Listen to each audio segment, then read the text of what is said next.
And here we are for part 4. I haven't even moved yet. So in this one we're looking at A-shape bar chords, and we're going to be looking at the minor version, the dominant 7th version, and the minor 7 version. So I think without further ado, I'm going to get ready for a close-up. See you in a sec. Okay, so here we are now. This is the 3rd fret we're on, and this would be our C chord, our C bar chord. Again, remembering all of the way through this, if I tuck that finger away, you shouldn't do that. I'm just doing that to make it clear for you what the chord is. So there's the good old C chord. Now, if we want to make it a C minor chord, if we think back to what we did with like our regular A chord, there was our A chord, A minor chord, looked like that. It's kind of like E chord, isn't it, but on the wrong strings. So funnily enough, our C minor shape is also, if we had a G bar chord with the 6th string root, remember we did that in Master Your Bar Chords 1, that would be a G chord at the 3rd fret. If we move everything down a string, we end up with C minor. Now, this might seem a little confusing, that the fact that this was a major shape here and a minor shape on these strings, but I'm assuming you never got E chord and A minor chord mixed up. They're the same shape on different strings. So all you have to do is remember what string the root note is on. With our E shape, like G major chord, the root note was here on the 6th string.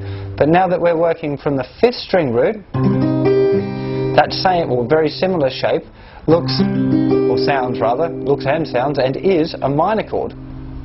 So this one, we've got 1st finger now doing the whole bar thing, so it's barring right the way down, because it also needs to hold down the thinnest string as well.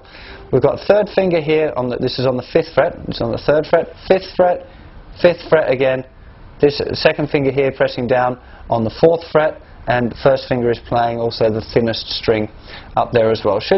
And of course, our 1st finger is still muting that 6th string, because we don't want that. If, say for example, this C minor chord, if we forget to mute that 6th string,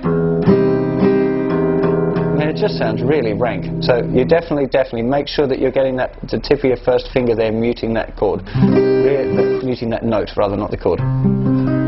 Really, really important. Okay, so that's C minor. So we had C major, which is the one that everyone kind of struggles with a little bit. So if you're falling into that category, be cool with that. You know, it is a hard chord. And then we've got the C minor. Now to get to C minor 7 is quite a nice one. All we do is lift off our little finger. Very nice little chord. So this is now 1st finger's playing the root note here at the 5th string and muting the 6th string. I keep repeating that because it's really important. 3rd finger in the 5th fret. Then on the 3rd string we're playing that note with our 1st finger. 2nd finger is playing the 4th fret where it was before for the minor, and we're using the bar to play the thinnest string there, also on the 3rd fret. So it should be muted 6th string. Now remember those things about keeping your finger a little bit rolled onto the side, it's really helpful. Remember it's not flat like this, it's slightly onto the side. And also remember that this note here on the 3rd string is going to be the hardest one to get. So you might need to make sure that you're pressing down quite nice and hard in order to get that note to ring out. Now the last one from our little series of looking at the 4 different types is this one here. Again, that finger's normally there. I'm just tucking it down here to make it clear. You can see now little finger tucked in underneath there. So this is 1st finger muting the 6th string, then it's playing the 3rd fret, 3rd finger on the 5th fret, 1st finger will again be playing the 3rd fret there on the 3rd string, little finger down on the 5th fret, and the bar will be playing the 3rd fret on the thinnest string. That's your classic kind of blues chord. So we have major, remembering to keep that knuckle forward, that's the most important part of that, major, minor,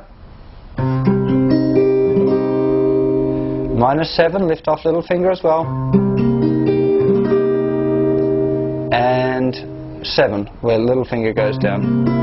So these 2 are kind of split. There's a string in the middle of them going right the way through there. Yeah? That's C7. So there are your 4 types of A-shaped bar chord that you want to learn first. Major, minor, minor 7, and 7.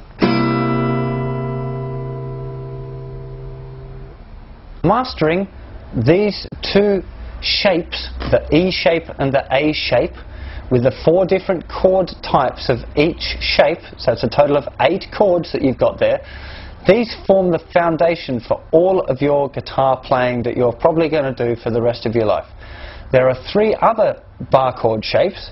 G shape, which is really difficult and hardly ever used. C shape, which is moderately difficult but used a little bit because it's kind of useful, and D shape, which is used in certain parts of that shape but very rarely the whole thing.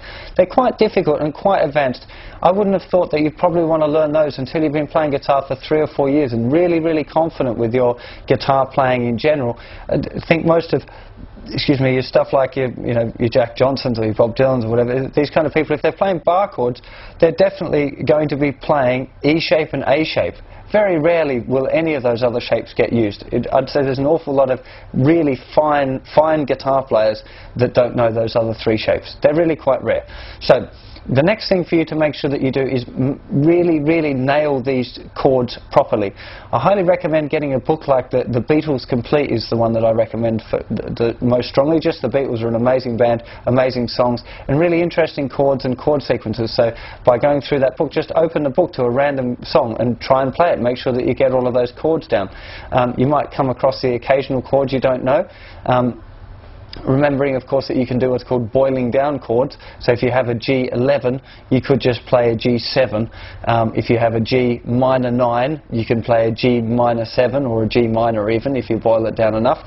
So remember, just subtract those notes. For the time being, you could alter, if you see an altered chord like a dominant 7 sharp 9 or a sharp 5, you could just ignore it and just knock off any of those extensions that you don't know. The most important bit is major and minor, and whether it's sharp or flat, like G flat 7 would sound really horrible if you played G. Yeah, so the sharp or flat is to do with the pitch, not the chord type. But the chord type can be muddled down a little bit. There's also, for any of you Jack Johnson fans, there's a couple of really good tunes for practicing these chords. One I've already got up here, which is Traffic in the Sky. Beautiful song for learning these bar chord shapes, just because you're picking out the notes one at a time, so you really have to make sure that you've got your bar chord down properly. And the other one that I like as well for this is Gone, which is just using E shape and A shape bar chords with a sweet little picking pattern. I think both of those songs actually I've put up here on YouTube already, so you might want to go and check those out after you've practiced up your chord a bit. Don't worry, don't jump into it. Spend a bit of time on the chord. I recommend, again, just 5 minutes a day with your timer, making sure that you do your proper concentrating 5-minute timer practice on just strum, pick out and strum, just like you would have or should have done for your open chords, to make sure every note is really clear. Bar chords are difficult. Everybody struggles with them, but once you nail them, the world is your oyster as far as chords songs go, because there's very few songs that you can't play with your bar chords. So if you've got your open chords down and your bar chords down, you can play a bit of rhythm guitar. You're well on your way. Okay, I hope that was helpful. Take care of yourselves, and I'll see you soon. Au revoir.